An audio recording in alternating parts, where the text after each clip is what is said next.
नमस्कार विद्यार्थी मित्रांनो, भगीरथ IAS अकॅडमीच्या यूट्यूब प्लॅटफॉर्मवरती आपल्या सगळ्यांचं स्वागत। मी जितेंद्र रसाळ। आज आपण जनरल सायन्स म्हणजेच सामान्य विज्ञान या विषयाची संयुक्त गट ब या परीक्षेची तयारी कशी करायची या अनुषंगाने आज आपण सविस्तर इथे माहिती पाहणार आहोत। विद्यार्थी मित्रांनो, तुम्ही राज्यसेवा आणि कंबाईनचा अभ्यास करत असाल MPSC मध्ये, तर त्या अनुषंगाने आपल्याला सिलेबस माहिती असला पाहिजे। सिलेबस काय आहे, विज्ञान या विषयाचा स्पेसिफिकली सिलेबस काय आहे तो आपल्याला निश्चित करून घ्यायचा आहे। कारण एक लक्षात घ्या, जे जे अधिकारी होतात ते सगळे अधिकारी सांगतात की तुम्हाला सिलेबस निश्चित माहिती असला पाहिजे, बरोबर आहे। त्याचप्रमाणे तुम्ही प्रिव्हियस इयर क्वेश्चन म्हणजे PYQ चे एनालिसिस केलं पाहिजे। मग का केलं पाहिजे, सिलेबस का माहिती असला पाहिजे, तो सिलेबस काय आहे या अनुषंगाने आज आपल्याला प्रॉपरली माहिती घ्यायची। लक्षात घ्या, पहा, महाराष्ट्र लोकसेवा आयोग राजपत्रित पोस्ट आहेत। त्यासाठी आयोगाचा जर तुम्ही आयोगाच्या वेबसाईटला MPSCच्या वेबसाईटला जर विज्ञान विषयाचा सिलेबस पाहिला तर 7 क्रमांकाचा टॉपिक आहे सामान्य विज्ञान म्हणजे जनरल सायन्स। आणि या सायन्स या विषयामध्ये एकूण 5 घटक दिलेत। भौतिकशास्त्र ज्याला आपण फिजिक्स म्हणतो, रसायनशास्त्र म्हणजे केमिस्ट्री, प्राणीशास्त्र म्हणजे झुलॉजी, वनस्पतीशास्त्र म्हणजे बॉटनी आणि शेवटचं आहे आरोग्यशास्त्र म्हणजे हायजीन। म्हणजे तुम्ही सिलेबस जर पाहिलं तर तुमच्या असं लक्षात येईल की इतर विषयाचा सिलेबस आणि विज्ञान विषयाच्या सिलेबस मध्ये काय तफावत आहे। उदाहरणार्थ इतिहासाचा जर सिलेबस तुम्ही पाहिला तर तिथं असं स्पेसिफिकली मेन्शन केलेलं आहे, प्रामुख्याने महाराष्ट्राचा इतिहास, समाज सुधारक, चळवळी असं काहीतरी शब्द मेन्शन केलेले आहेत। पण विज्ञानाचा सिलेबस जर तुम्ही पाहिला तर सामान्य विज्ञान आणि पुढे हे जादूचे 5 शब्द टाकलेत, भौतिकशास्त्र, रसायनशास्त्र, प्राणीशास्त्र, आरोग्य, वनस्पतीशास्त्र आणि काय आरोग्यशास्त्र। मग याच्यामध्ये नक्की काय काय आहे या घटकामध्ये आपल्याला ते पाहायचंय। हा झाला राज्यसेवेचा। आता गट ब, गट ब म्हणजेच अराजपत्रित, सध्या आपण त्याला संयुक्त पूर्व परीक्षा गट ब ग्रुप बी म्हणतो, राईट। याचा सिलेबस पाहिला तर तुम्हाला आता असं जाणवेल की भौतिकशास्त्र, रसायनशास्त्र, प्राणीशास्त्र, वनस्पतीशास्त्र आणि आरोग्यशास्त्र हा सारखाच सिलेबस आयोगाने राज्यसेवेच्या परीक्षेला त्याचप्रमाणे कंबाईनच्या परीक्षेला मेन्शन केलेला आहे, बरोबर आहे। यस, मग ह्या दोन सिलेबस मध्ये काय तफावत आहे? सिलेबस पाहिला तर सेम टू सेम आहे। तेच जादूचे 5 शब्द जे राज्यसेवेला होते तेच इथं कंबाईनच्या ग्रुप बी ला आहेत, बरोबर आहे। आणि हेच जादूचे 5 शब्द गट क च्या पूर्व परीक्षेला सुद्धा आहेत, तांत्रिक परीक्षा सोडून। ओके, याच्यामध्ये पुन्हा तेच फिजिक्स आहे, केमिस्ट्री आहे, झुलॉजी आहे, बॉटनी आहे आणि हायजीन आहे। म्हणजे एकंदरीत तुम्ही जर पाहिलं तर राज्यसेवा, संयुक्त गट ब आणि संयुक्त गट क या तीनही परीक्षेचा विज्ञान या विषयाचा सिलेबस सारखाच आहे। जो सिलेबस आयोगाने दिलेला आहे तो मी तुम्हाला इथे दाखवलेला आहे। मग याच्यात तफावत काय आहे? सिलेबस तर सारखा दिसतोय, मग काय की मग राज्यसेवा इतकाच अभ्यास मला संयुक्त पूर्व परीक्षा गट क असेल किंवा गट ब चा करावा लागेल का? ओके, या अनुषंगाने आज आपल्याला चर्चा करायची आहे। विद्यार्थी मित्रांनो, हे पहा, आयोगाने जो दिलेला जो सिलेबस आहे तो अगदी अर्धवट असा सिलेबस आहे। अर्धवट मी यासाठी असं म्हणतोय कारण त्यांनी स्पेसिफिकली मेन्शन केलं नाही की प्राणीशास्त्रामध्ये कशावरती अभ्यास करायचा आहे, वनस्पती शास्त्रामध्ये, बॉटनीवरती कशामध्ये अभ्यास केला पाहिजे, बरोबर आहे। केमिस्ट्री मध्ये काय आहे, फिजिक्स मध्ये काय आहे, म्हणजे कोणत्याही भागामध्ये कोणताही टॉपिक मेन्शन केलेला नाही। मग आपण कुठून सिलेबस तयार केला? तर आपण सिलेबस या घटकातून तयार केलाय। पहा, 2012 हे जे वर्ष आहे हे वर्ष MPSC ने कात टाकली असं आपण म्हणतो। म्हणजे जसं एखादा साप कात टाकतो आणि त्याचं पुनर्जीवन सुरू करतो, थोडक्यात असं म्हणू आपण, तसं त्याप्रमाणे आधीच्या आयोगाचे जे काही क्वेश्चन पेपर असायचे ते हार्डली 1 लाईन क्वेश्चन असायचे 2012च्या पूर्वी जर पाहिलं तर। पण 2012च्या नंतर मल्टिपल स्टेटमेंट आले, म्हणजे आयोगाने प्रश्न विचारण्याच्या पद्धतीमध्ये 2012 पासून ड्रास्टिक असा चेंज केला। आणि आज हे म्हणजे 2022 हे जे वर्ष आहे, 2012 पासून 2022 पर्यंत आजपर्यंत झालेल्या आयोगाच्या सगळ्या प्रश्नपत्रिका आपण एकत्र केला। त्या प्रश्नपत्रिका फिजिक्स, केमिस्ट्री, बायोलॉजी मध्ये बॉटनी, झुलॉजी आणि हायजीन या भागामध्ये डिवाइड केल्या आणि त्यानुसार त्यामध्ये कोणकोणते चॅप्टर्स आहेत त्यावरून आपण सिलेबस तयार केलेला आहे। ओके, सुरुवातीला आपण रसायनशास्त्राचा सिलेबस पाहूया। ओके, म्हणजे तुम्हाला सिलेबस कुठून तयार केलेला मी सांगितलं। एक काय सांगितलं, आयोगाने दिलेला जो अर्धवट सिलेबस आहे तो, आणि आयोगाच्याच प्रश्नपत्रिकेचं आपण प्रॉपरली विश्लेषण केलं आणि मग कळतंय की हा प्रश्न कुठून आलाय, फिजिक्स मधून आलाय, व फिजिक्स मधल्या कोणत्या चॅप्टर मधून आलाय, साऊंड मधून आलाय का, लाईट मधून आलाय का, इलेक्ट्रिसिटी मधून आलाय का, बरोबर आहे. तर तसा आपण सिलेबस तयार केलेला आहे. ठीक आहे. पहा, राज्यसेवा आणि संयुक्त ब व क या घटकाचा असणारा अभ्यासक्रम. याच्यामध्ये सगळ्यात पहिलं केमिस्ट्री पहा. केमिस्ट्री मधला सगळ्यात पहिला टॉपिक आहे ॲटॉमिक स्ट्रक्चर, ज्याला आपण म्हणतो अणुसंरचना. काय म्हणतो? अणुसंरचना. मग या भागामध्ये आपल्याला काय करायचं आहे, अणुविषयीचे जे काही संशोधन आहे त्याचप्रमाणे अणुच्या संकल्पना, ॲटॉमिक नंबर, मास नंबर, आयसोबार, आयसोटोन्स, बरोबर आहे, या अशा असंख्य संकल्पनेचा आपल्याला इथं अभ्यास करायचा आहे. त्यानंतर सेकंड टॉपिक आहे matter and state of matter, पदार्थाच्या अवस्था आणि पदार्थांचं वर्गीकरण. मग ते भौतिक आणि रासायनिक असे लक्षात घ्या. या वर्गीकरणाचा आपल्याला इथं अभ्यास करायचा आहे. मूलद्रव्याची आवर्त सारणी हा टॉपिक आता सध्या जास्त फोकस होतोय. एलिमेंट्स पिरियड टेबल, मूलद्रव्याच्या आवर्त सारणी मध्ये जे काही मूलद्रव्य आहेत त्यांचं वर्गीकरण कशा प्रकारे केले गेले, कोणी कोणी वर्गीकरण केले. ओके. त्याचप्रमाणे मूलद्रव्यांच्या संज्ञा कशा निर्माण होतात, अशा असंख्य मुद्दे आपल्याला या टॉपिक मध्ये पाहिजेत. यानंतरचा क्रमाने चौथा टॉपिक आहे मेटल, नॉन मेटल, मेटलाइट्स म्हणजे धातू, अधातू, धातू सदृश्य मूलद्रव्य. मग धातू, अधातूंचे भौतिक रासायनिक गुणधर्म, धातूंचा असणारे जे एक्स्ट्रॅक्शनच्या मेथड्स आहेत त्यांचा आपल्याला अभ्यास करायचा आहे. ओके. महत्वाचे धातू कोणते आहेत, महत्वाचे अधातू कोणते आहेत, ज्यावरती आयोग स्वतंत्ररित्या काय करतो, प्रश्न विचारतो, त्यावरती आपल्याला फोकस करायचा आहे. नेक्स्ट चॅप्टर आहे कार्बन. ओके. कार्बन हे जे मूलद्रव्य आहे ते अत्यंत महत्त्वाचं पकडलं जातं. मूळतः जे डिग्री लेवलला आहे त्या विद्यार्थ्यांना ऑर्गॅनिक आणि इनऑर्गॅनिक केमिस्ट्री असे दोन सब्जेक्ट वेगळे असतात. ऑर्गॅनिक केमिस्ट्री म्हणजे ज्या पदार्थांमध्ये कार्बन आहे अशा पदार्थांच्या केमिस्ट्रीला ऑर्गॅनिक केमिस्ट्री, मराठीमध्ये सेंद्रिय असं म्हणतो आपण. म्हणजेच कार्बन असणाऱ्या पदार्थांना ऑर्गॅनिक केमिस्ट्री म्हणतात आणि कार्बन सोडून असणाऱ्या पदार्थांना इनऑर्गॅनिक केमिस्ट्री म्हणतात. म्हणजे हा कार्बन किती महत्त्वाचा आहे आपल्याला त्यावरती तिथं डिस्कस करायचं. विद्यार्थ्यांना अवघड वाटणारा टॉपिक म्हणजे केमिकल रिॲक्शन, रासायनिक अभिक्रिया. मूळतः तुम्ही रासायनिक अभिक्रिया म्हणजे काय बेसिकली समजून घेत नाही. अभिक्रिया लिहितात कशी, अभिक्रिया वाचतात कशी, अभिक्रिया लिहिण्याचे, मांडण्याचे, वाचण्याचे सुद्धा काय आहेत, नियम आहेत. ते जर तुम्ही नीट समजून घेतले, नियम म्हणून पाठांतर नाही, नियम समजून जर घेतले तर रासायनिक अभिक्रिया हा टॉपिक खूपच सोपा आहे. कळतंय? मग अभिक्रियेमध्ये कोणकोणते घटक आहेत, त्यानुसार अभिक्रिया पुढे अभिक्रियेचे प्रकार कसे पडतात ते आपल्याला तिथं पाहिजे. राईट. त्यानंतर ऍसिड बेस सॉल्ट म्हणजेच आम्ल, आम्लारी आणि क्षार हा एक महत्त्वाचा टॉपिक आहे, ज्याच्यामध्ये सममूल्य भार, equivalent weight, how to find out acid and base, आम्ल आणि आम्लारी कसे शोधले जातात, या अनुषंगाने आपल्याला इथं काय करायचं, अभ्यास करायचा आहे. ओके. आणि आयोगाचा कल अलीकडे आहे की आयोगाचाच नाही तर जगण्याचाच कल आपण दिवसेंदिवस ज्या ज्या गोष्टी आपण वापरतो त्या त्या गोष्टीमध्ये कुठे भौतिक शास्त्राचा, कुठे रसायनशास्त्राचा आणि कुठे बायोलॉजीचा वापर होत असतो हे आपण नेहमी पाहत असतो. बरोबर आहे. आपण म्हणतो की आमचा एक पाहुणा आहे तो आयसीयू मध्ये आहे. मग आयसीयू म्हणजे काय, ते इंटेन्सिव्ह केअर युनिट जे असतं म्हणजे अतिदक्षता विभाग आपण ज्याला म्हणतो. की आता एक्झॅक्टली अतिदक्षता विभागामध्ये काय काय आहे हे आपल्याला माहिती इतकं गरजेचं नाही, पण अतिदक्षता विभाग म्हणजे की तो जो व्यक्ती आहे, तो पेशंट आहे, तो अंडर ऑब्झर्वेशन आहे, म्हणजे बायोलॉजिकल जे उपकरण आहेत त्या संदर्भात पण आपल्याला माहिती मिळाली. जनरली ईसीजी म्हणजे काय आहे ते आपल्याला माहिती असलं पाहिजे.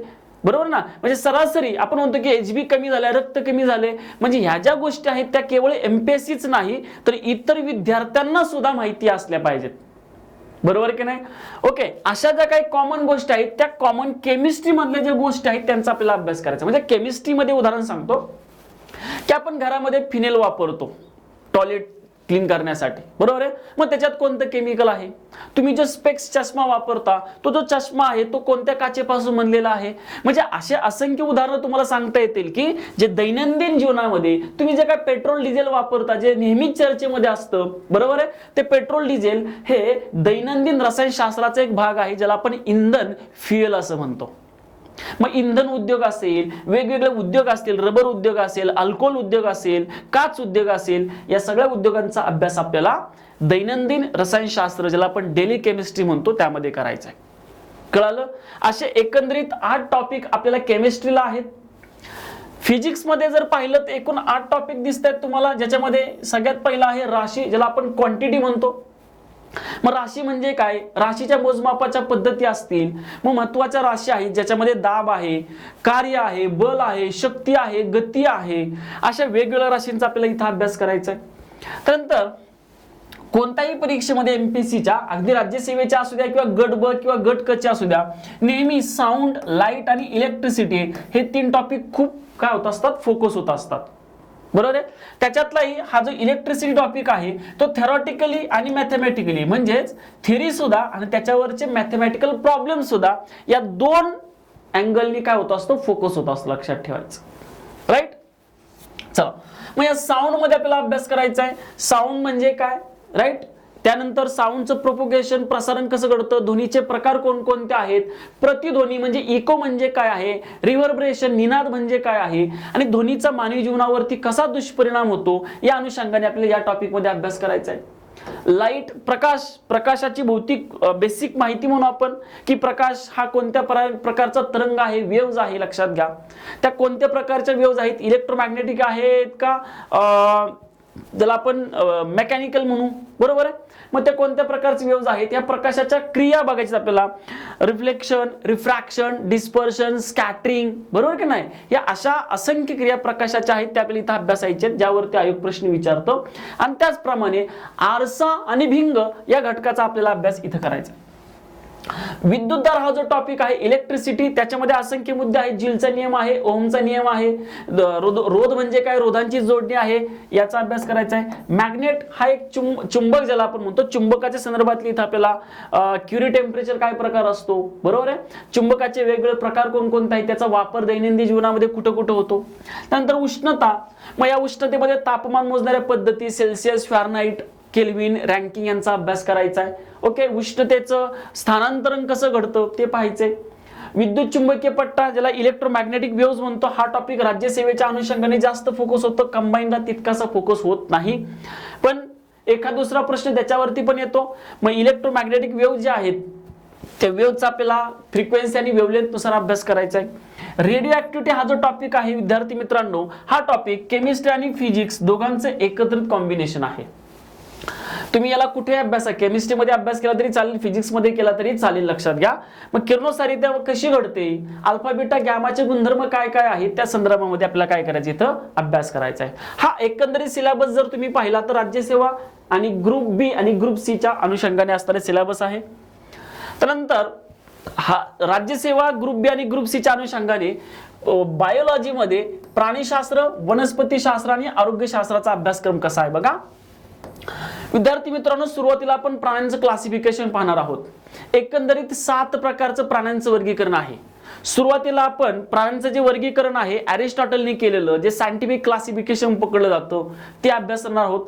त्यानंतर महत्त्वाचं जे क्लासिफिकेशन आहे नॉन कॉर्डेट कॉर्डेट, पाठीचा मणका नसणारे, पाठीचा मणका असणारे, या गटातलं प्राण्यांचं वर्गीकरण पाहणार आहोत. तदनंतर 2 डोमेन सिस्टीम कॅर्लोस लिनेजची, 3 domain system, 4 domain, 5 domain system आणि 6 डोमेन सिस्टीम यांचा आपल्याला इथं अभ्यास करायचा आहे. तदनंतर प्राण्यांच्या पेशी, प्राण्यांच्या ऊती, प्राण्यांचे अवयव, ह्या अवयवामध्ये डोळा, कान, नाक यांचा अभ्यास करायचा आहे. प्रामुख्याने ज्ञानेंद्रिय जे आहेत त्यांचा अभ्यास करायचा आहे. ग्रंथी म्हणजे ग्लँड्सचा अभ्यास करायचा आहे. एंडोक्राइन, एक्झोक्राइन ग्लँड्स आहेत. संस्था, मानवाच्या शरीरामध्ये एकूण 9 संस्था आहेत. या 9 संस्थेचा अभ्यास आपल्याला क्रमाने करायचा आहे. क्रम कसा असतो विद्यार्थी मित्रांनो मी तुम्हाला सांगतो बघा. सगळ्यात पहिल्यांदा आपण शिकणार पचन संस्था. सगळ्यात आधी आपण घेणार आहे म्हणजे स्केलेटल सिस्टीम, त्याच्यानंतर मस्क्युलर सिस्टीम आणि त्या मस्क्युलर सिस्टीम नंतर अभ्यास कोण करणार आहोत, पचन संस्था. अन्न पदार्थ पचल्याच्या नंतर रक्ताच्या मार्फत त्या अन्न पदार्थातील आवश्यक पदार्थ ऍब्झॉर्ब करून घ्यायचं काम कोण करत असतं, रक्त. मग ती झाली रक्ताभिसरण संस्था, ज्याला इंग्लिश मध्ये आपण म्हणतो ब्लड सर्क्युलेटरी सिस्टीम. म्हणजे पचनाच्या नंतर ही संस्था क्रमाने असली पाहिजे. अन्न पदार्थ खातो का, जगण्यासाठी ऊर्जा आवश्यक आहे, मग ऊर्जा तयार करतात ती सिस्टीम कोणती आहे, श्वसन संस्था, रेस्पिरेटरी सिस्टीम. आपल्याला केवळ असं वाटतं श्वसन संस्था म्हणजे श्वास आतमध्ये घ्यायचा आणि श्वास बाहेर सोडायचा. श्वसन संस्था केवळ याच श्वास आतमध्ये घेणे आणि बाहेर सोडणे इतकीच मर्यादित नाही, तर श्वास आतमध्ये घेणे म्हणजे इनहेलेशन आणि श्वास बाहेर सोडणे म्हणजे एक्झिलेशन, ही एक त्याच्यातली छोटीशी क्रिया आहे, लक्षात घ्या. आणि मग अन्न पदार्थापासून ऊर्जा तयार करतात ती आहे श्वसन संस्था. आणि एकदा का अन्न पदार्थापासून ऊर्जा तयार केली की न लागणारे अन्न पदार्थ, न पचलेले अन्न पदार्थ शरीराच्या बाहेर टाकण्याचं काम करते, ती असते उत्सर्जन संस्था, एक्सक्रिटरी सिस्टीम. लक्षात ठेवायचं. म्हणजे सिस्टीमचा अभ्यास क्रमाने आहे की नाही. आणि हे सगळं होत असताना कुणाचं तरी नियंत्रण आवश्यक आहे. ती आली कोणती? Nervous system, चेतासंस्था. आपल्यासारखीच पिढी दुसरी जन्माला आली पाहिजे, ती म्हणजे आली कोणती? रिप्रोडक्टिव्ह सिस्टीम, प्रजनन संस्था. बरोबर आहे. अशा एकंदरीत 9 सिस्टीम्स आहेत ज्याचा अभ्यास आपल्याला प्राणीशास्त्रामध्ये करायचा आहे. ओके, चला. त्यानंतर प्राणीशास्त्राचा ज्या क्रमाने आपण अभ्यास केला त्याच क्रमाने वनस्पती शास्त्राचाही आपल्याला अभ्यास करायचा आहे. मग वनस्पतीचं वर्गीकरण, आता प्राण्यांचे जे वर्गीकरण आहे आणि वनस्पतीचं वर्गीकरण याच्यातले बरेचसे वर्गीकरण सामायिक आहेत. कॅर्लस लिनेजचे जे क्लासिफिकेशन आहे, ज्याला आपण 2 डोमेन सिस्टीम म्हणतो, हे क्लासिफिकेशन दोघांनाही कॉमन आहे. मग इतर जे वेगळं क्लासिफिकेशन आहेत की वनस्पतीची रचना आणि विस्तार, खोडाचा प्रकार कसा आहे त्यानुसार वर्गीकरण आहे. वनस्पतीचं आयुष्यमानानुसार वर्गीकरण, वार्षिक, बहुवार्षिक, द्विवार्षिक वनस्पती, त्याचा आपल्याला अभ्यास करायचा आहे. त्यानंतर वनस्पतीच्या पेशी, वनस्पती ऊती, वनस्पतीचे अवयव, पानं, फुलं, खोड, मूळ यांचा अभ्यास करायचा आहे. पोषण द्रव्य, न्यूट्रिएंट, मॅक्रोन्यूट्रिएंट, मायक्रोन्यूट्रिएंट कोणकोणते आहेत, त्यांचे रोल काय आहेत आणि ते जर त्यांच्यामध्ये बिघाड झाला तर काय परिणाम होईल वनस्पतीवरती ते पाहायचे. जर्मिनेशन म्हणजे बीजांकुरण, बीला अंकुर फुटतो, त्या संदर्भामध्ये इथं आपल्याला माहिती पाहिजे. त्याचप्रमाणे सिस्टीम्स आहेत वनस्पतीच्या प्राण्यांप्रमाणे. मग रेस्पिरेटरी सिस्टीम असेल, डायजेस्टिव्ह सिस्टीम असेल, रिप्रोडक्टिव्ह सिस्टीम असेल, एक्सक्रेटरी सिस्टीम असेल, सर्क्युलेटरी सिस्टीम असेल, या सगळ्या सिस्टीमचा वनस्पती शास्त्रामध्ये आपल्याला अभ्यास करायचा आहे. आणि शेवटी जर पाहिलं तर आरोग्य, ज्याला आपण हायजीन असं म्हणतो. आता हे जे आरोग्य आहे ते आपण मानवाचंच पाहतोय. मग सुरुवातीला तुम्हाला प्राणीशास्त्र जर व्यवस्थित समजलं तर आरोग्यशास्त्र समजायला तुम्हाला काय होतं? सोपं जातं, लक्षात ठेवा. मग आरोग्यशास्त्रामध्ये सुरुवातीला अभ्यास करायचा आपल्याला कोणाचा? तर जागतिक आरोग्य संघटना, ज्याला आपण वर्ल्ड हेल्थ ऑर्गनायझेशन असं म्हणतो. मग जागतिक आरोग्य संघटनेचा काय रोल आहे तो आपल्याला तिथं अभ्यासायचा आहे. त्यानंतर आपण आजारी पडतो म्हणजेच आपल्या खाण्यापिण्यामध्ये बिघाड होत असतो किंवा हवामानामध्ये बिघाड होत असतो. मग आपण जे खातो पितो ते म्हणजे कोण? पोषण द्रव्य. मग ही पोषण द्रव्य 2 प्रकारचे असतात, एक कार्बनी आणि दुसरे अकार्बनी. मग कार्बनी अकार्बनी पोषण द्रव्याचा अभ्यास करायचा आहे. त्यानंतर इम्युनायझेशन, लसीकरण, एखादा रोग होऊ नये त्याच्या आधी जे घेतो ती असते लस. बरोबर की नाही? म्हणजे लहानपणी पोलिओ झालेला नसतो तरी आपण त्याची लस घेतो. म्हणजे लसीकरण हा काय आहे तर प्रिव्हेंटिव्ह मेजर आहे, प्रतिबंधात्मक उपाय आहे, म्हणून लसीकरणाचा अभ्यास करायचा. नंतर रोग आणि रोगाचं वर्गीकरण, वेगवेगळ्या प्रकारे रोगांचं वर्गीकरण करतात. Acute disease, chronic disease, endemic, pandemic, epidemic disease. त्याचप्रमाणे महत्वाचा अभ्यास करायचा रोग जंतूचा नुसार आहे, त्याचा प्रसार कसा होतो. म्हणजे व्हायरल डिसीज विषाणूंपासून होणारे, बॅक्टेरियल डिसीज बॅक्टेरियापासून होणारे, प्रोटोझोल डिसीज प्रोटोझोआपासून होणारे, फंगल डिसीज फंगस पासून होणारे, हेल्मेंथिस डिसीज हेल्मेंथिस या गटातील प्राण्यांपासून होणारे, असे याचे 5 प्रकार पडतात. तदनंतर पेशीजन्य म्हणजे कॅन्सर म्हणून आपण, अतिपोषण बिघाड म्हणजे त्याच्यामध्ये डायबिटीज वगैरे रोग येतात, यांचा अभ्यास करायचा आहे. आणि शेवटी डीएनए आरएनएचा अभ्यास करून डीएनए आणि आरएनए मध्ये बिघाड होऊन जे रोग निर्माण होतात, नपुंसक स्त्री, नपुंसक पुरुष, टर्नर सिंड्रोम, मतिमंदता, ओके, यांचा आपल्याला काय करायचा आहे? अभ्यास करायचा आहे. हा असा एकंदरीत सिलेबस आहे जो आपण आयोगाच्या वेबसाईटवरती असणारा सिलेबस आणि आजपर्यंत 12 पासून 22 पर्यंत आयोगाच्या ज्या काही प्रश्नपत्रिका झाल्या त्याच्यातल्या विज्ञानाचे प्रश्न आणि विज्ञानातील प्रश्नांचं सॉर्टिंग केलं की असे चॅप्टर्स आपल्याला दिसतात. राईट, चला. मी दुसरी गोष्ट अशी सांगितली होती की होणारा अधिकारी किंवा सक्सेस झालेला विद्यार्थी नेहमी 2 गोष्टी सांगतो किंवा त्याच्या भाषणामध्ये 2 गोष्टी नेहमी येत असतात की विद्यार्थी मित्रांनो, अभ्यास करण्याच्या पूर्वी किंवा अभ्यास करत असताना अभ्यासक्रम तुम्हाला निश्चित माहिती असला पाहिजे. दुसरी महत्त्वाची गोष्ट, अभ्यासाला सुरुवात करायच्या आधी तुम्ही पीवायक्यूचे अनालिसिस प्रॉपरली केलं पाहिजे. मग ते का केलं पाहिजे ते मी सांगतो तुम्हाला. विशेषतः विज्ञान, कारण विज्ञानाच्या बाबतीमध्ये विद्यार्थ्यांची बरीच मोठ्या काय म्हणू बोंबाबोंबच आहे. विद्यार्थ्यांचा विज्ञानचा काय अभ्यास करायचा, बरोबर आहे, यस विद्यार्थी मित्रांनो, मी आज नक्की सांगतो PYQ आणि अभ्यासाचं काय महत्व आहे. सगळ्यात पहिला मुद्दा असा आहे, निश्चित अभ्यास काय करायचा, निश्चित अभ्यास काय करावा, ओके, आणि किती करावा. या प्रश्नाचं उत्तर जर तुम्हाला शोधायचं असेल तर त्याचा सोर्स केवळ आयोगाच्या प्रश्नपत्रिका आहेत. कोण आहेत? आयोगाच्या प्रश्नपत्रिका. आता कसं आहेत पहा, सपोज की 5वीचा एक विद्यार्थी आहे आणि या विद्यार्थ्याला अस्थि संस्था म्हणजे स्केलेटल सिस्टीम नावाची काय आहे, संस्था आहे. स्केलेटल सिस्टीम अस्थि संस्था आहे. ज्या अस्थि संस्थेवरती 5वीच्या विद्यार्थ्याला प्रश्न कसे असतात बघा, मानवाच्या शरीरामध्ये एकूण अस्थि किती आहेत तर 206. सर्वात मोठी अस्थि कोणती आहे, मांडीची, ज्याला फिमर म्हणतो आपण. सर्वात लहान कोणती आहे, स्टेपी कानाची आहे, बरोबर की नाही. सर्वात मजबूत अस्थि कोणती आहे तर मॅन्डिबल हनवटी आहे. ओके, चला आता अस्थि संस्था ही 5वीच्या विद्यार्थ्याला विज्ञानाच्या पुस्तकामध्ये आहे. मग त्याच्यावरती त्याला प्रश्न कसे विचारले जातील की सर्वात मोठी अस्थि कोणती, सर्वात लहान अस्थि कोणती, एकूण अस्थि किती, अशा स्वरूपाचे प्रश्न 5वीच्या विद्यार्थ्याला येतील. बरोबर आहे. चला, आणि हीच सिस्टीम MPSCच्या विद्यार्थ्याला पण आहे. अस्थि संस्था ही जी आहे ही MPSCच्या विद्यार्थ्याला सुद्धा आहे विज्ञानामध्ये. मग त्यांना कसे प्रश्न असतात बघा, 5वीच्या विद्यार्थ्याचा प्रश्न कसा होता, सर्वात मोठी अस्थि कोणती, बरोबर आहे. आणि MPSCच्या विद्यार्थ्याला याच टॉपिक वरती कसा प्रश्न असेल बघा, समजा अविधान, अस्थींची निर्मिती जैविक अजैविक घटकांपासून झालेली आहे, बायोटिक आणि अबायोटिक फॅक्टर पासून झालेली आहे. A statement. Second statement, B statement असं आहे, अस्थि संस्था ही रक्त निर्मितीस मदत करते, रक्त निर्मितीस मदत करते, कळतंय. सी स्टेटमेंट आहे, शरीराची आधार चौकट आहे, शरीराची काय आहे, आधार चौकट. बघा आता अस्थि संस्था ही 5वीच्या विद्यार्थ्याला आणि MPSCच्या विद्यार्थ्याला असणाऱ्या क्वेश्चन मध्ये काय काय तफावत पडली. ओके, आता मला एक सांगा, जर तुम्हाला कळलंच नाही की MPSC मध्ये या सिस्टीम वरती आयोग अशा प्रकारचा प्रश्न विचारते, बरोबर आहे, हे जर कळलंच नाही तुम्हाला तर तुम्ही सुद्धा 5वीच्या विद्यार्थ्यासारखाच अभ्यास करणार, 5वीच्या विद्यार्थ्यासारख्याच नोट्स काढणार. एकूण अस्थि किती, सगळ्यात मोठं कोणतं, सर्वात लहान कोणतं, सगळ्यात मजबूत कोणतं. आणि असलं आलं की मग काय होणार, कुठून कुठून प्रश्न येतात.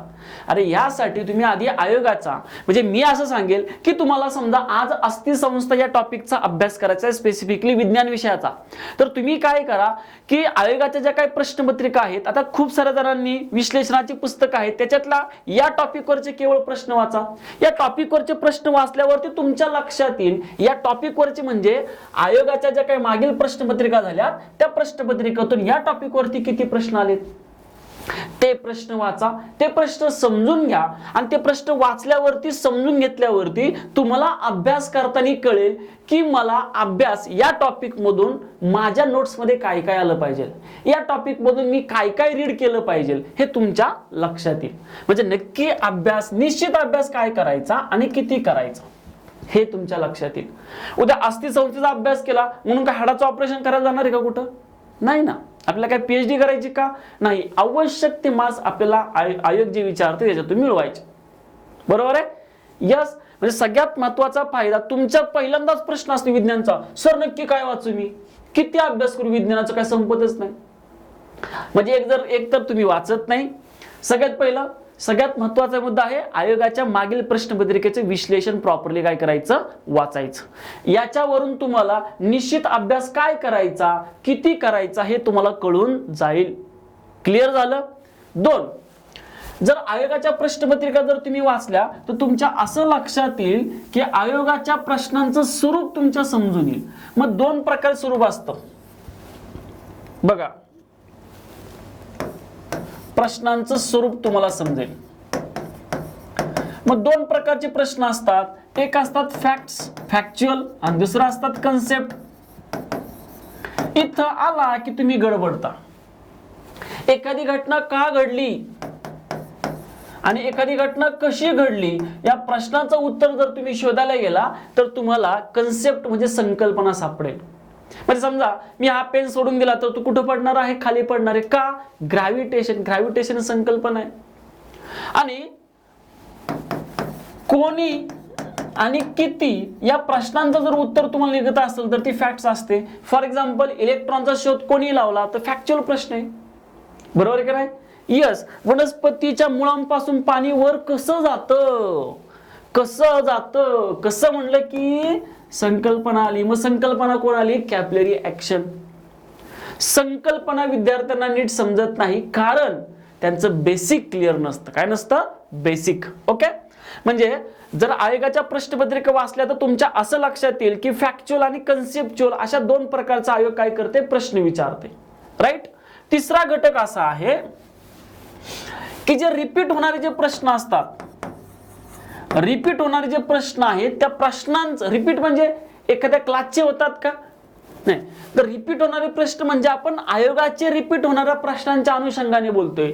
मग रिपीट होणारे प्रश्न दोन प्रकारचे असतात. एक असतात डायरेक्ट रिपीट, दुसरा असतात इनडायरेक्ट रिपीट. आता हा डायरेक्ट रिपीट आणि इनडायरेक्ट रिपीट काय प्रकार असतो असं वाटेल काय जणांना. डायरेक्ट रिपीट म्हणजे काय माहितीये का?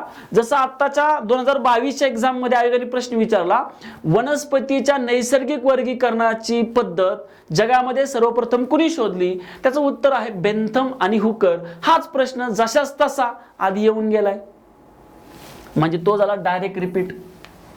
राईट. इनडायरेक्ट रिपीट म्हणजे कसा असतो? सपोज असा प्रश्न आलाय, इलेक्ट्रॉनचा शोध कोणी लावला? इथं पर्यायामध्ये एक इलेक्ट्रॉनचा शोध लावणार असणार आहे, दोन काय डोनाल्ड ट्रम्प असणार आहे का, दोन प्रोटॉनचा शोध लावणार असणार आहे, तीन न्यूट्रॉनचा शोध लावणार असणार आहे आणि चार काही पण देतील, महत्वाचे शास्त्रज्ञ देतील. म्हणजे जेव्हा तुम्ही विश्लेषणचा वाचताय त्यावेळेस तुम्ही केवळ त्या प्रश्नाचं उत्तर वाचू नका. तुम्हाला या प्रश्नाचं उत्तर मिळेल इलेक्ट्रॉनचा शोध कुणी लावला तर जे थॉम्सननी, मग प्रोटॉनचं कुणी लावलाय, न्यूट्रॉनचं कुणी लावलाय हे तुमच्याकडून अभ्यासलं पाहिजे. याला म्हणायचं इनडायरेक्ट रिपीट.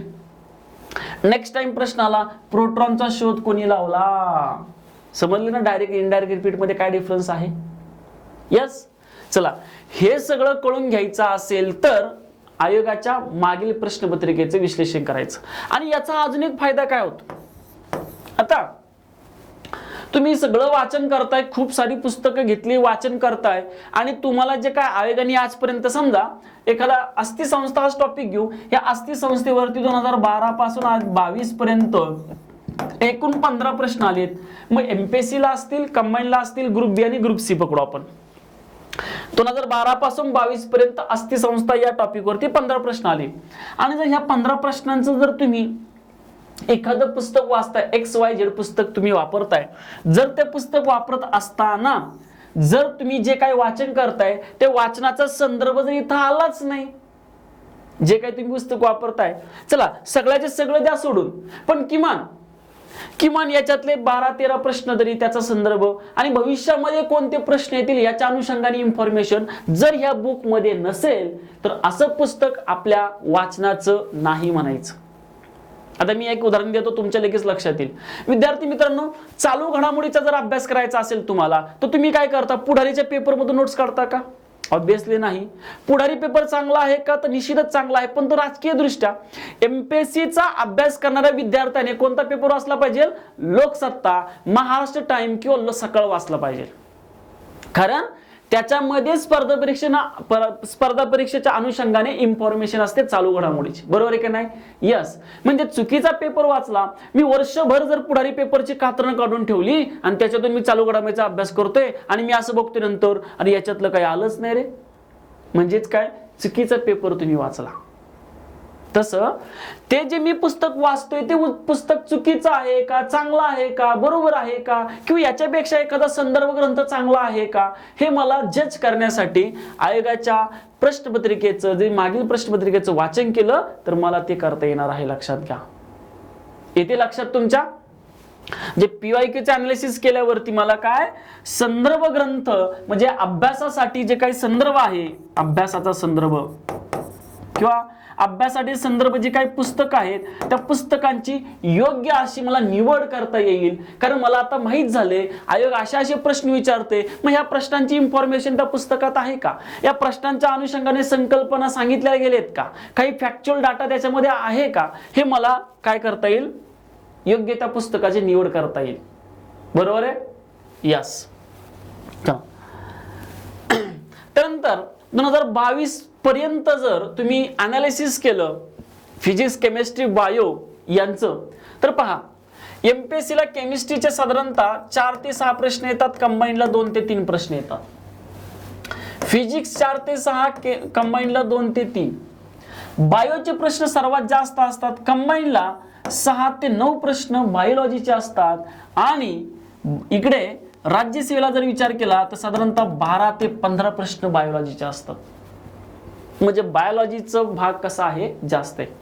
ओके, कारण याच्यामध्ये 3 भाग आहेत, एक झुलॉजी आहे, बॉटनी आहे आणि हायजीन आहे. त्याच्यात एक झुलॉजी खूप महत्वाचं आहे, प्राणीशास्त्र, आणि त्या प्राणीशास्त्रामध्ये 2 भाग महत्वाचे आहेत, प्राण्यांचं वर्गीकरण आणि प्राण्यांच्या सिस्टीम म्हणजे मानवाच्या सिस्टीम. लक्षात घ्या, सरासरी जर तुम्ही पाहिलं तर 22 प्लस मायनस प्रश्न राज्यसेवेला येतात विज्ञान या विषयाचे, आणि कंबाईनला 15 प्रश्न येत असतात. कळते का? आता या 22 प्रश्नामध्ये फॅक्च्युअल प्रश्न असतात 4 ते 6 राज्यसेवेला, कंबाईनला फॅक्च्युअल प्रश्न असतात 2 ते 3, कधी कधी थोडंसं प्लस मायनस होईल ते. आणि कन्सेप्च्युअल गोष्टी जास्ती आहेत. कन्सेप्च्युअल गोष्टी कशा आहेत, जास्ती आहेत, लक्षात घ्या. आणि विज्ञान म्हणलं की संकल्पना असतात आणि संकल्पना महत्वाच्या आहेत. इथं जर तुम्ही पाहिलं साधारणतः 12 ते 16 प्रश्न कन्सेप्च्युअल असतात. मग काही गोष्टी त्या कन्सेप्च्युअल आहेत, त्याच्यामध्ये एखादी फॅक्ट टाकतील, म्हणजे एखाद्या प्रश्नाचे 4 स्टेटमेंट आहेत, त्यातले 2 कन्सेप्च्युअल आणि 2 स्टेटमेंट असे पण असू शकतात. ओके, त्यानंतर कंबाईनचा विचार केला तर 4 ते 6 जे क्वेश्चन्स आहेत ते कन्सेप्च्युअल असतात. सॉरी, कंबाईनचा विचार केला तर 8 ते 10 प्रश्न कन्सेप्च्युअल आणि फॅक्च्युअल असे आहेत. इथं पण कन्सेप्ट प्लस फॅक्ट्स असं दोन्ही आहेत. ओके, बघा, म्हणजे तुम्हाला हे कळलं पाहिजे की मला फॅक्च्युअलचा किती अभ्यास केला पाहिजे, कन्सेप्च्युअलचा किती अभ्यास केला पाहिजे. ओके, आपण कन्सेप्च्युअल फॅक्च्युअल दोन्ही एकत्र पकडले तर इथंच पकडलेत, आणि केवळ फॅक्च्युअल असं इथं आहेत. ओके, फॅक्ट्सच्या संदर्भामध्ये. फॅक्ट्स म्हणजे कळले तुम्हाला, मी ऑलरेडी मेन्शन केलं. फॅक्ट्स म्हणजे काय, कोणी आणि किती या प्रश्नाचं उत्तर. आणि कन्सेप्ट म्हणजे का कसं, बरोबर की नाही, या संदर्भातली कन्सेप्च्युअल गोष्टी असतात. यानंतर सामान्य विज्ञान विषयाच्या साठी कोणकोणती पुस्तकं वापरायची. विद्यार्थी मित्रांनो, तुमचा हा आंतरराष्ट्रीय प्रश्न असतो, सर कोणती पुस्तक वापरू, रिझन आणि कोणत्या क्रमाने मी अभ्यास करू विज्ञान या विषयाचा. एक तर विज्ञान बघा, विज्ञान हा विषय पचण्यासाठी जड आहे, पण नेहमी सांगत असतो जे जे पचायला जड असतं त्यापासून एनर्जी पण जास्त मिळते. लक्षात घ्या, वरण भात पचायला सोपं आहे, कमी ऊर्जा मिळते. मटण मासे पचायला अवघड आहेत, ऊर्जा पण कशी मिळते, जास्त मिळत असते. बरोबर आहे. यस. मग कोणती पुस्तक वापरायची, तर सुरुवातीला स्टेट बोर्डचाच वापर करायचा, आणि तीही कुठं वापरायची, 5वी ते 10वी, 11वी 12वीचं बायोलॉजी वापरा. आणि आता आयोग 11वीचं फिजिक्स आणि 11वीचं काय केमिस्ट्रीकडे सुद्धा काय करायला लागले, जायला लागले. ओके, म्हणजे बघा, स्टेट बोर्ड जर आहे 5वी ते 10वीचे स्टेट बोर्ड, त्यानंतर 11वी जर पाहिलं तर 11वी 12वीचं बायोलॉजी, 11वीचं केमिस्ट्री आणि 11वीचं काय फिजिक्स, याचा आता आपल्याला अभ्यास केला पाहिजे. यानंतर स्टेट बोर्ड नंतर क्रमाने आपल्याला अभ्यास करायचा आहे एनसीईआरटी. ज्याप्रमाणे राज्याचे पाठ्यपुस्तक आहेत तशी केंद्राची पाठ्यपुस्तक आहेत एनसीईआरटीची. एनसीईआरटीचा अभ्यासक्रम जर पाहिला तर तो आपल्याला 6 ते 10 खूप महत्वाचा आहे. 6वी ते 10वी एनसीईआरटीचा प्रॉपरली अभ्यास केला पाहिजे. आणि या पुस्तकांच्या संदर्भामध्ये जर पाहिलं, एक तर ती हिंदी आणि इंग्रजी मीडियम मधून असतात. हिंदी हा विषय पिक्चर सोडला तर खूप अवघड आहे, म्हणजे पिक्चरचं हिंदी आपल्याला लगेच कळतं, पण जर पुस्तकी स्वरूपातलं हिंदी पचायला अवघड आहे इंग्रजीपेक्षा सुद्धा. आणि आपल्याकडे इंग्रजी सुद्धा मराठीमधून शिकवतात, याला प्रिपोजिशन म्हणतात. इट्स कॉल्ड ॲज प्रिपोजिशन, असं कोण म्हणत नाही बघा. म्हणजे आपलं दोन्ही वीक आहेत. तरी सुद्धा मी सजेस्ट करेन इंग्रजीचा सोर्स तुम्ही वापरा आणि त्याच्यातून एनसीईआरटी तुमचं क्लिअर करा. आणि जे इंग्लिश मीडियम मधून आहेत वेल अँड गुड, सेमी मधून आहेत वेल अँड गुड, त्यांना ते लगेच समजून जाईल, लक्षात घ्या. राईट. चला त्यानंतर बघा ही पुस्तक आहेत आणि क्रम सुद्धा हाच आहे. सुरुवातीला स्टेट बोर्ड आणि एनसीईआरटीच वाचायचे. स्टेट बोर्ड एनसीईआरटी जर तुम्ही वाचलं तर तुमचा पाया भक्कम होईल. आणि पाया भक्कम जर असेल तर बरं कितीही मजली इमारत तुम्हाला बांधता येईल. म्हणजे तुम्ही आता मोठमोठे ठोकळे वापरायला तुम्ही तयार झालाय. कधी? जेव्हा तुमचा स्टेट बोर्ड आणि एनसीईआरटीचा पूर्ण अभ्यास झालाय. कळलं का? स्टेट बोर्ड एनसीईआरटीचा अभ्यास झाला असेल तर तुम्ही मोठमोठे ठोकळे वाचायला आता तयार आहात, लक्षात घ्या. आता यानंतर मग तुम्ही काय करा, कुठलंही एक संदर्भ पुस्तक घ्या जे मार्केटमध्ये तुम्हाला सांगितलं जाते की हे घे ते घे, कुठलंही एक संदर्भ पुस्तक घ्या, पण तेच घ्या. 10 पुस्तकं येऊ नका. आता होतं कसं, एखाद्या आपल्या गावातला ओळखीचा व्यक्ती विद्यार्थी असतो आणि तो सिलेक्ट होतो एमपीएससी मधून. तो सांगतो एमपीएससी ला विज्ञानला XYZ पुस्तक वापर. आणि नुकतंच आता या अभ्यासिकेमध्ये त्याच्या शेजारी बसणारा मित्र असतो, तो प्री क्वालिफाय झालेला असतो, तो म्हणतो PQR पुस्तक वापर. हे जाते बोंबलते, दोन्ही घेऊन येते आणि दोघांचा अभ्यास करत बसते. असं करायचं का? करायचं नाही, लक्षात घ्या. ओके. कुठलंही एक संदर्भ पुस्तक तुम्ही वापरा आणि तेच पुन्हा पुन्हा जर वाचलं, रीड बिटवीन द लाईन जे म्हणतो आपण, त्याच्यातला मतिता अर्थ आपल्याला हळूहळू समजायला लागत असतो. ओके. पहा, स्टेट बोर्ड एनसीईआरटी नंतर रेफरन्स बुक वापरायचे. त्यानंतर विद्यार्थी मित्रांनो माझ्या स्वतःच्या नोट्स आहेत. या नोट्स तुम्हाला वेगवेगळ्या सेंटरवरती किंवा आपल्या क्लासच्या माध्यमातून सुद्धा काय मिळतील तुम्हाला. ज्या नोट्स मी स्टेट बोर्ड एनसीईआरटी असेल, इंटरनेट असेल, काही संदर्भ पुस्तकं असतील, यांचं मॅक्झिमम एकत्रीकरण करून मिनिमम शब्दामध्ये त्याची काय केलेली आहे, मांडणी केलेली आहे, लक्षात घ्या. ओके. ही पुस्तकं या क्रमानेच वाचा. आणि ही 2 खूप महत्वाचे आहेत, कारण तुमचा जो बेस आहे तो बेस इथं तुमचा क्लिअर होणार आहे. बेसिक कळालं का? येस. आणि बेसिक जर विज्ञानाला क्लिअर झालं तर तुम्ही काही गोष्टी काय करू शकता, स्वतः डेव्हलप करू शकता. ठीक आहे. चला आता विद्यार्थी मित्रांनो, स्टडी लॉजिक काय प्रकार आहे. बऱ्याच वेळा तुम्ही ऐकता विद्यार्थ्याकडून त्याचं लॉजिक खूप स्ट्रॉंग आहे, त्याच्यामुळे तो प्री सहज क्वालिफाय होतो. बरोबर आहे. म्हणजे हा शब्द बऱ्याच वेळा याच्यामध्ये येतो. मग what is logic and what is study आणि ट्रिक, हे काय नक्की तुम्हाला ह्याच्यातला फरक कळला पाहिजे. विद्यार्थी मित्रांचं असं असतं की तुमचं असं आहे की जसं सरांनी शिकवलं तसं चालतं का, असं एमपीएससी मध्ये कुठेही होत नाही. मग काय, आपण जे शिकतो त्याच्या अनुषंगाने आपल्याला तो प्रश्न सॉल्व्ह करता आला पाहिजे. बरोबर आहे का नाही? यस. मग आपण काय शिकतो आणि आयोग कसं प्रश्न विचारतं बघा, मी दाखवतो तुम्हाला पुढे. सपोज आपण काय शिकलो आणि आयोगाने कसा प्रश्न विचारला. मग हे स्टडी म्हणजे काय आणि लॉजिक म्हणजे काय, आधी आपण सुरुवातीला स्टडी बघूयात.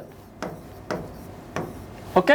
स्टडी म्हणजे काय, मी आज सांगितलं, मी तुम्हाला शिकवलं की अणूमध्ये कोणकोणते कण आहेत. तर अणूमधील कण पार्टिकल्स कोणकोणते आहेत, प्रोटॉन, न्यूट्रॉन, इलेक्ट्रॉन. या प्रोटॉनचा शोध लावला गोल्डस्टीन, न्यूट्रॉनचा शोध लावला चार्विक, इलेक्ट्रॉनचा शोध लावला जे थॉम्सन. असं शिकवलं. आणि आयोगाने प्रश्न विचारला काय, इलेक्ट्रॉनचा शोध कोणी लावला, आणि तुम्ही त्याचं उत्तर दिलं जे थॉम्सन. म्हणजे तुम्ही त्याचा अभ्यास केला होता.